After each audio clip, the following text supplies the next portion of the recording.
Good morning, students. Yesterday we have taken up the topic uterine tubes and ovaries. Today we are going to start with uterus. Now the uterus is again a reproductive organ in the females. Before discussing the class, just an overview of the class. First we will discuss the introduction, position and angulation of the uterus, then parts of the uterus and relations of the uterus. Then we are going to take up the blood supply, nerve supply and lymphatic drainage of the uterus. Then we will classify the sports of the uterus. Under the sports of the uterus, we will discuss in detail muscular sports, fibrovascular sports, secondary sports, and last of all, we will discuss the clinical conditions in the uterus. Now, first coming to the introduction of the uterus. As you all know, uterus is a childbearing pear-shaped organ which measures about 7 to 8 centimeter in length, 5 to 7 centimeter wide, and is about 2 to 3 centimeter thick. It weighs about 30 to 40 grams and projects superiorly and anteriorly over the urinary bladder. It can be palpated bimanually during PV examination. PV examination means per vagina examination. In this diagram, you can see this is the uterus which is projected superiorly and anteriorly over this part of the organ, and this organ is the urinary bladder.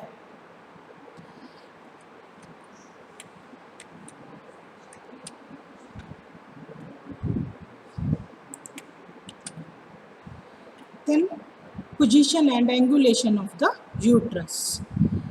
Now the long axis of the uterus form an angle of 90 degree with the long axis of the vagina, and this angle which is formed between these two axes is known as angle of anteversion.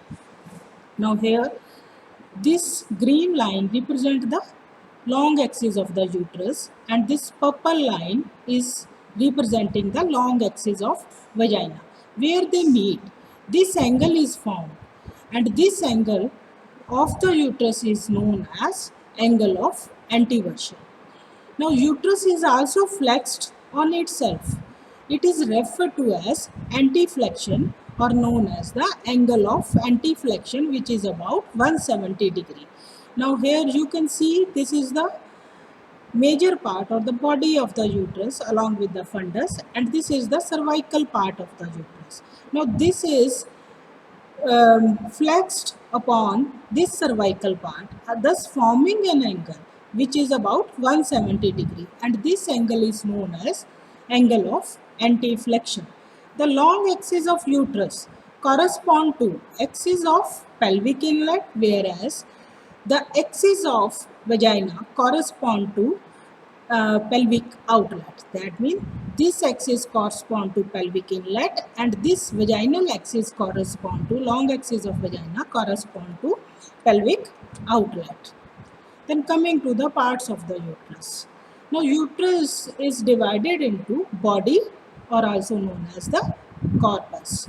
Now in the body we have body proper and the fundus, and laterally we have the cornuas. This is the fundus. This dome of the uterus is known as the fundus. This is the body proper, and these lateral angle are known as the cornuas. The fundus of the body is about 1.5 centimeter, whereas the body is about 3.5 centimeter. Now coming to the isthmus. Isthmus is only the connecting part between the body of the uterus and the cervix. Now isthmus is about 0.5 centimeter and is between anatomical and histological region. Now the internal os of Escophes lies at the level of isthmus. Cervix.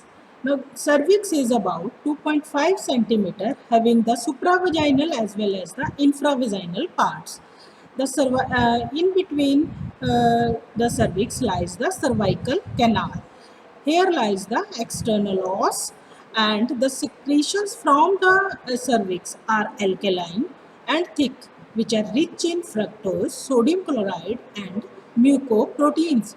Now, supravaginal part is this part, which is above the vagina, and infravaginal part is which is connected within the vagina. This part is the supravaginal part, and where the vagina starts, this is the infravaginal part.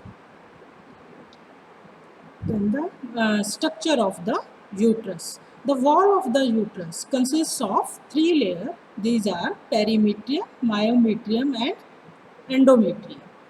First, coming to the perimetrium. It is a outer serous coat called the perimetrium and consists of peritoneum. That means the serosal layer of the uterus is the perimetrium. Then the middle muscular coat called the myometrium consists of 12 to 15 millimeter of the smooth muscles. The myometrium increases greatly during the pregnancy.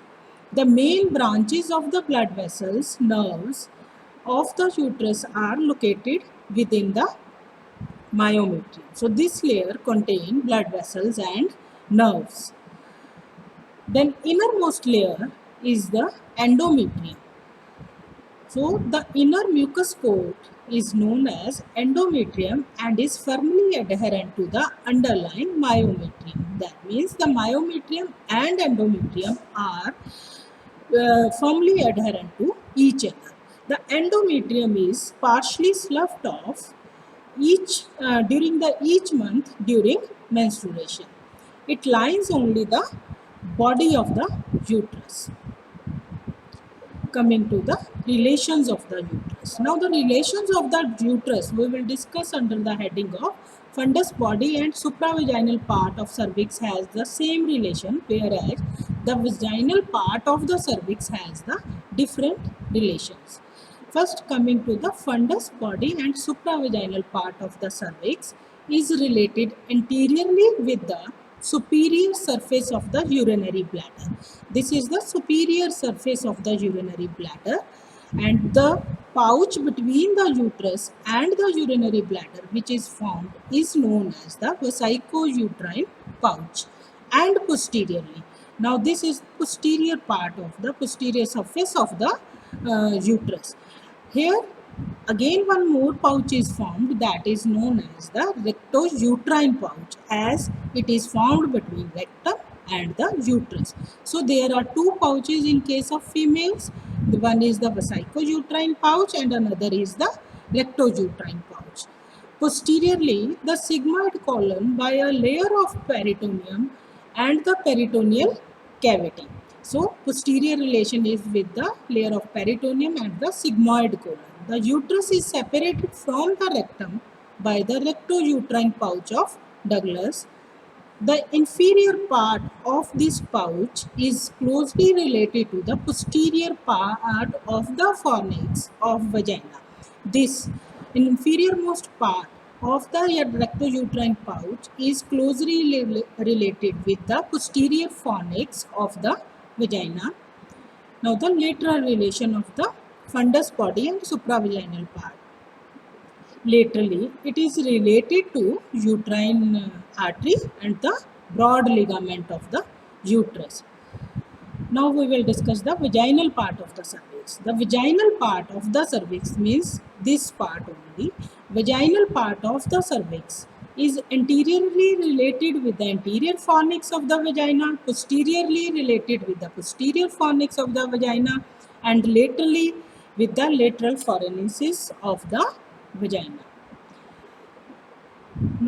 Blood supply of the uterus. The uterus gets its blood supply from ovarian artery and the uterine artery. Here you can see the ovarian artery coming from the abdominal aorta and the uterine artery coming from the internal iliac arteries. The uterus venous drainage of the uterus is by the uterine venous plexus, which ultimately drain into the internal iliac veins. Now we will discuss the nerve supply of the uterus. Uterus is richly supplied by both sympathetic and the parasympathetic nerve through inferior hypogastric and the ovarian plexus. Now, sympathetic nerve comes from T12 and L1 segment of the spinal cord, produce the uterine contraction and vasoconstrictions. Mean sympathetic nerve, the action of sympathetic nerve is uterine contraction and vasoconstriction, whereas the parasympathetic nerve, which comes from segment S2 to S4, produce uterine inhibition as well and vasodilatation. Now the lymphatic drainage of the uterus. It is divided into three halves, three parts. That means the upper part of lymphatic, then the middle part of lymphatic and the lower part of lymphatic. From this picture, it is clear till the middle of the body it is the upper part, then from middle of the body till the cervical part is the or the isthmus is the middle part, then this part is the vagina cervical part is the lower part. Now the upper lymphatics are from fundus and upper part of the body.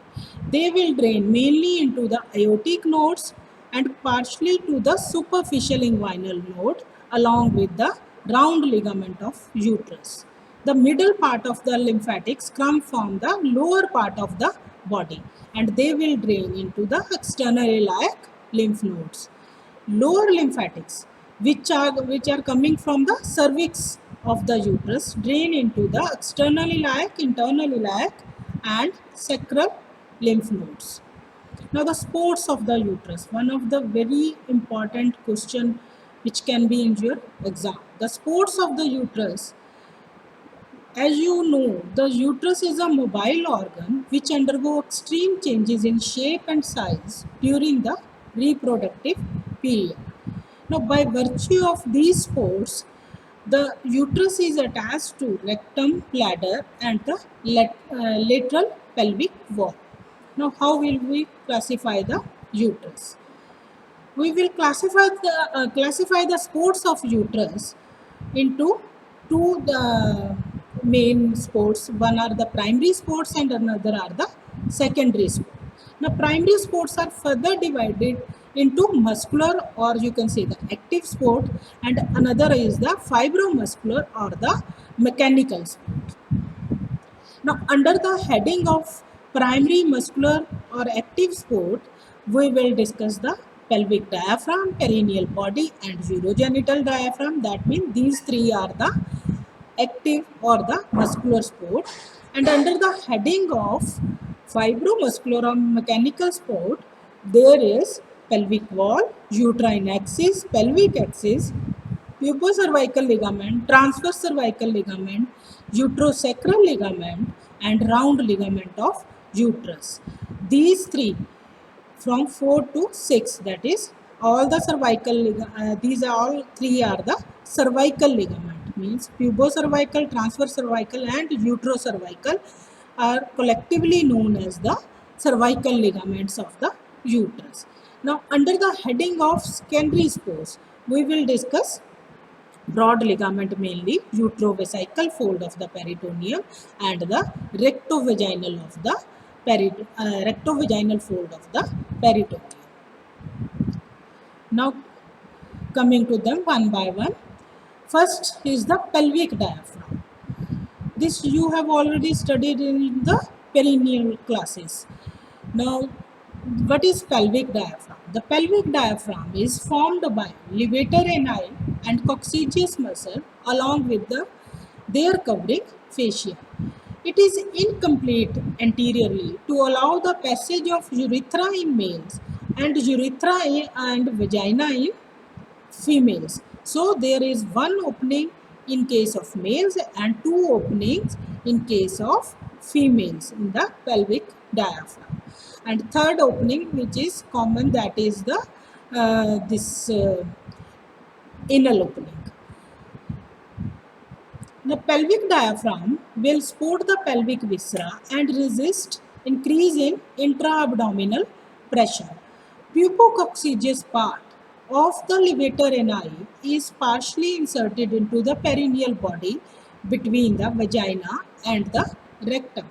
Some fibers from the pelvic diaphragm form a supporting sling and sphincter of vagina, that is the pubovaginalis, is formed. That means the pelvic diaphragm, which is mainly formed by the levator ani and the coccygeus muscle. This is the levator ani and the coccygeus muscle, which are forming the pelvic diaphragm, will support the pelvic organs. Now this diaphragm has two opening in case of male, that is the urethra and anal canal, whereas three, urethra, vagina and anal canal in case of females. Now, what is the importance of this pelvic diaphragm? If the pubococcygeus is torn during the parturition, spores of vagina is lost and it will tend to sink into the vagina with the uterus, and this condition is known as prolapse. And if perineal muscles are torn, the efficacy of levator ani muscle is lost. Now in this picture you can see the contracting pelvic diaphragm. Now coming to the perineal body. Again you can have a short note question only on the perineal body. It is very important. It is pyramidal shaped fibromuscular node between vagina and the anal orifice 1.2 centimeter in front of the anal margin. 9 muscles will enclosed here, out of which 3 are paired and 3 are unpaired. 3 are paired which lie in the midline and unpaired from both the side, right and the left side. Now the paired muscle are levator ani, superficial transverse perineum and deep transverse perineum. Means all these are right and left side muscles. So coming to the 3 unpaired muscle which lie in the midline, that is bulbospongiosis, external anal sphincter and the sphincter urethrae. Now the applied anatomy of the perineal body. Tear of the perineal body occur during the parturition and laceration of the decussating fibers of levator ani will widen the hiatus urogentalis and it will produce tendency to subsequent prolapse. There can be different degree of tear which are dividing according to the tear in the perineum, the extent of tear in the perineum. Now the first degree is classified as the laceration is limited only to foregut and superficial perineal skin or the vaginal mucosa. That means first degree does not involve the perineal muscle. Second degree tear, when the laceration extends beyond the foregut, perineal skin and the vaginal mucosa. That means to the perineal muscles and the fascia, but not to the anal sphincter. It means in the second degree tear, the perineal muscle and fascia, tear will extend till the perineal muscle and its fascia, but it will not involve the anal muscles. Then coming to the third degree tear in case of perineal body, where the foregut, perineal skin, vaginal mucosa and the anal sphincter is also torn. If the third degree tear will not involve the anal mucosa. That means tear till the anal sphincter is classified under the heading of third degree tear. Now this third degree tear is further subdivided into third degree A, third degree B and third degree C. Now what is third degree A? Third degree A is partial tear of the external anal sphincter involving less than 50% of its thickness. And when it involves more than 50% of its thickness, the tear of the more than 50% of the tear involved, more than 50% of the external anal sphincter is involved, then it is classified as third degree B type of tear.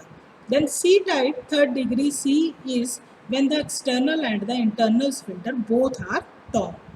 Coming to the last degree, that is the fourth degree tear, where the foregut, perineal skin, vaginal mucosa, muscles, anal sphincter, as well as the rectal mucosa are also torn, resulting in communication with vaginal epithelium as well as the anal epithelium. Now this picture is showing various degrees of tear. Now in the first picture, you can see the tear only till the mucosa, vaginal mucosa. Then in second degree, here the anal sphincter is spared, but the perineal muscles are torn. In the third degree, anal sphincter is torn as well as the perineal muscles are also torn. And then fourth degree, where the anal sphincter along with the rectum, involvement of the rectum is there. Then episiotomy, or also known as perineotomy. It is a surgical planned incision on the perineum and the posterior vaginal wall during second stage of labor. Now, what is the purpose of this episiotomy? It is easier to repair, post-operative pain is less, and healing will be improved with the episiotomy compared with the tear. Then it will prevent pelvic complication in later life. That will vaginal, that can be, these complications can be vaginal wall spore defect and the incontinence. Thus, it will help in giving episiotomy to the patient will help in easy delivery. Then is the urogenital diaphragm. It is also known as a triangular ligament and is formed by sphincter urethrae, deep transverse perineae, superior and inferior fascia of the urogenital diaphragm. These are the both sections from the female pelvis as well as from the male pelvis. Here you can see the urogenital diaphragm of the female having the two openings, and this is the urogenital diaphragm of the male pelvis.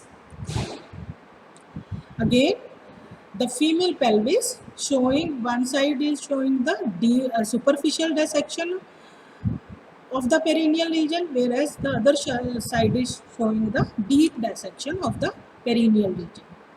Then coming to the second set of spores, that is the fibromuscular or the mechanical spore. As we have already discussed, this is the uterine axis. The anteverted position of the uterus will prevent the organ from sagging through the vagina, as the angle of the uterus and the vagina are right angle to each other. Any increase in the intra-abdominal pressure tend to push the uterus against the bladder and the pubic symphysis, thus accentuating the anteversion of the uterus. Now, the angle of anteversion is also maintained by the uterosacral ligament and the round ligament of the uterus. Now, the cervical ligaments. Under the heading of cervical ligaments, I have told you the three ligaments. These are transverse cervical, pubocervical and uterocervical. These are nothing but the condensation of the connective tissue which lie on the pelvic floor and form important mechanical support of the uterus. Now the three pairs of ligament, all these three ligament, they will pass radially outwards from perimetrium of cervix to the bony wall of the pelvis. Now coming to them one by one. First is the transverse cervical ligament, also known as the McIntosh ligament or the cardinal ligament. There are many names of this ligament, also known as lateral cervical ligament, paracervical ligament, reticuli uteri or sustentaculum of Poni, is a fan-shaped ligament extending from side of cervix, vault and lateral fornix two lateral forelegs of vagina to the pelvic wall. The pubocervical ligament will pass from anterior aspect of uterus and upper part of vagina, diverging around the urethra to get attached to posterior aspect of the pubic bone. These are derived from the pelvic fascia and correspond to medial and lateral puboprostatic ligament in case of female. So in case of female it is pubocervical ligament, and in case of males it is puboprostatic ligament. Then is the uterosacral ligament. Again a condensation of pelvic fascia extending from cervix to S3 vertebra pass on each side of the rectum under the cover of rectouterine fold of peritoneum. It pulls the cervix backward and help in maintenance of anteversion anteflexion angle. It act with the along with the round ligament. That means it is synergistic with the round ligament. Now these are the two diagrams showing the different ligaments, that is the pubocervical, uterocervical and the transverse ligament. Now this is the line diagram that can be easily made out by you, showing the pubocervical, this uterosacral and the transverse cervical ligament. This yellow color part is representing the transverse cervical ligament, which goes transversely from the uterus, and this goes anteriorly. This is the pubocervical, green color is the pubocervical ligament, and these two showing in the purplish pink color is the uterosacral ligament. Then coming to the round ligament of the uterus, again a narrow flattened fibromuscular band 10 to 12 centimeter long, attached proximally to the lateral angle of the uterus, anterior inferior to the uterine tube. It passes forward and laterally through the broad ligament, crosses the structures of lateral pelvic wall and enters the deep inguinal ring after winding around the inferior epigastric artery. So it is also a content of your inguinal canal in case of females. It runs through the canal and finally split into numerous fibrous bands which are attached to the subcutaneous tissue of labia majora. Developmentally, it is a remnant of distal part of gubernaculum of ovary, and functionally it maintains the anteversion and anteflexion angle of the uterus. In this diagram you can see this is the round ligament of the uterus, which ultimately enter through the deep inguinal ring and pass through the inguinal canal. Then is the broad ligament of the uterus. It is quadrilateral in line. This whole of the green color is showing the broad ligament of the uterus. It extends from either side of uterus to the lateral pelvic wall. Together with the uterus, they form septum across the lesser pelvic cavity, thus dividing the cavity into anterior part, which contains urinary bladder, and the posterior part, which contains rectum, terminal ileum, and a part of sigmoid colon. Now, developmentally, this broad ligament form the mesenteries of the this is developmentally they are from the mesenteries of the paramesonephric ducts. It has two surface, anterior inferior and the posterior superior surface, and have four borders, upper and lower border, medial and lateral border. Now this broad ligament is subdivided into mesosalpinx, mesovarium and mesometry. This mesosalpinx, yesterday we have discussed this, the uterine tube which lie in the free edge of the broad ligament forms the this mesosalpinx. The part of the broad ligament attached to the uterine tube is called the mesentery of the uterine tube or the mesosalpinx. This part. Then is the mesovarium. It is the mesentery of ovary. This is the mesovarium. Only very small part is the mesovarium. Suspensory ligament of ovary is a part of the broad ligament which lies lateral to the attachment of the mesovarium. This part is the suspensory ligament of the ovary. Then is the mesometrium.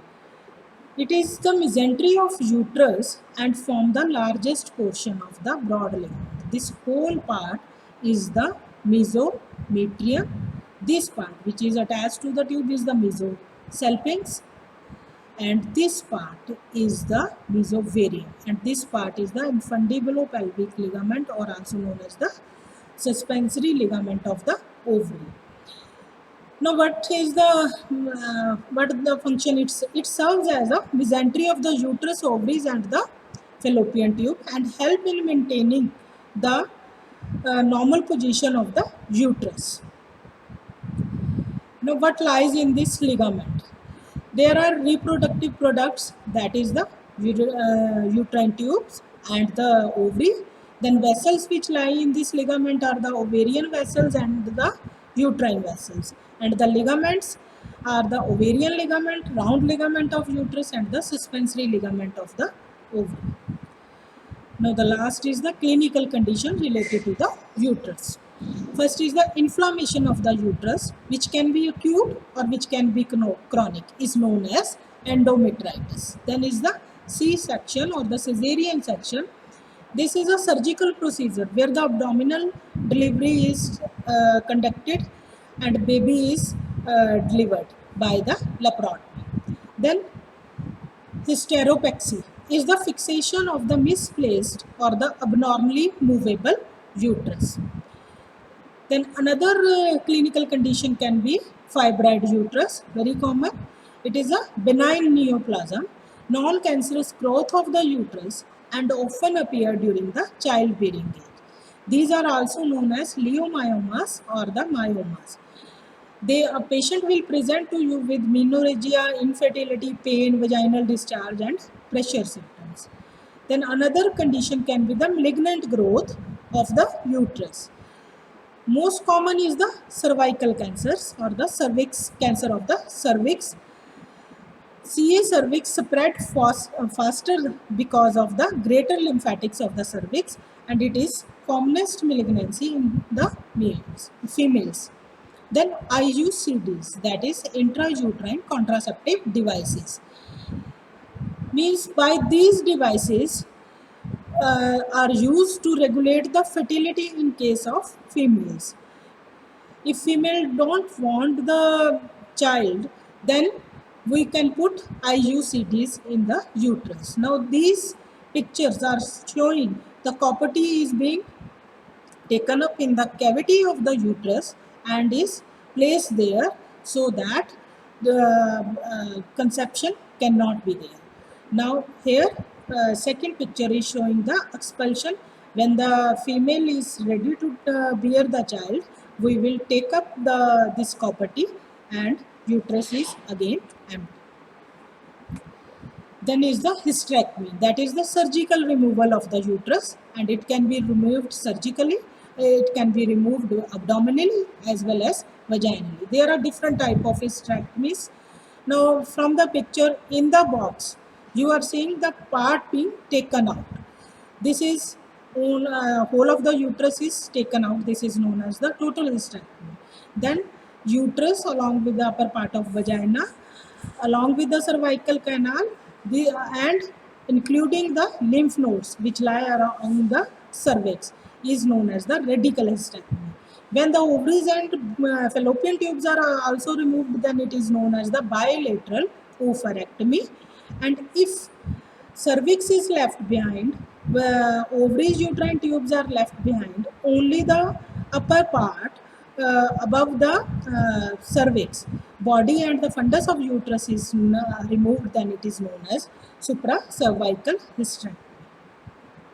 Then is the uterine prolapse. It occurs when the pelvic floor muscles and ligaments stretch and weaken and no longer will provide enough support to the uterus. As a result, the uterus slips down and down into the vagina and protrude out of the vagina, causing prolapse. The causes of this prolapse can be repeated pregnancies, difficult labor, Delivery of a large baby, being overweight or obese, lower estrogen level after the menopause, then chronic constipation or straining with bowel movement, chronic cough, and repeated heavy weight lifting. There are 4 degrees of prolapse: first degree, second degree, and third degree. And complete prolapse is known as the procedentia. First degree prolapse when the cervix come into the vagina. This is the normal, and this is the first degree prolapse. Here the cervix come into the vagina. Then in the second degree prolapse, the cervix come up to the introitus. In third degree, it will come out of introitus, and when whole of the uterus lies outside the introitus, this is known as the procedentia. Then the congenital anomalies of the uterus. There can be agenesis of the uterus. It is rare, but if it is there, there is absence, and it is because of the absence or due to the failure of the paramesonephric ducts to develop. Then infantile uterus, that is much smaller than the normal. Amenorrhea is there. Ovaries and vagina are normal in cases of infantile uterus. Then uterus didelphus, that is the complete duplication of uterus. Then is the septate uterus. Lumen may be partially or fully divided by the septum.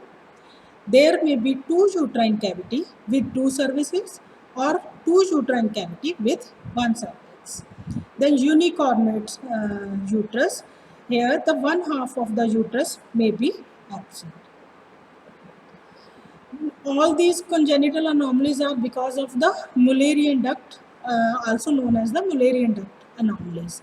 These are the different diagrams showing the types of congenitally abnormal uterus. That is all about the class. Thank you.